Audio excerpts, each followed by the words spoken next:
বন্ধুগণ, কথা বলতেছিলাম, ইমানদারেরা কখনো ভীত হয় না।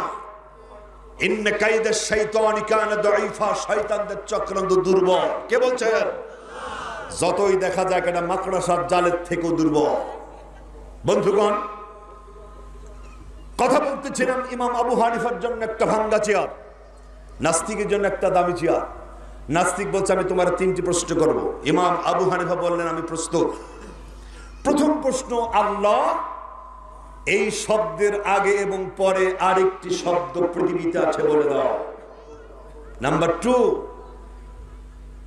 আল্লাহ এখন কোন দিকে তাকায় আছে? নাম্বার 3, আল্লাহ এখন কি করছেন? আপনাকে আছেন? আচ্ছা। ইমাম আবু হানিফা বললেন আমি 3টি প্রশ্নের উত্তর দেওয়ার ব্যাপারে প্রস্তুত, তবে তার আগে আমার একটি প্রস্তাবনা, তোমার দামি চেয়ারটা আমারে দাও আর ভাঙ্গা চেয়ারটা তুমি নাও। উনি রাজি হয়ে গেলেন। নাস্তিক নতুন করে আসন বিন্যস্ত হলো। ইমামে আজম দামি চেয়ারে গিয়ে বসলেন, নাস্তিক গিয়ে বসলো ভাঙ্গা চেয়ার। প্রশ্ন উত্তর শুরু হয়ে গেল। প্রথম প্রশ্ন, আল্লাহ এই শব্দের আগে এবং পরে আরেকটি শব্দ পৃথিবীতে আছে বলে দাও।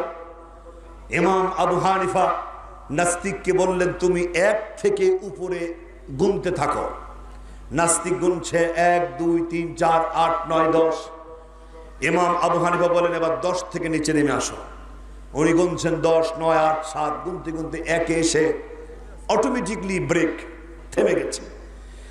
ইমামে আজম বলছেন 1, এই সংখ্যার নিচে, অঙ্কের নিচে আরো অঙ্ক আছে, বলো। না, উত্তর ঠিক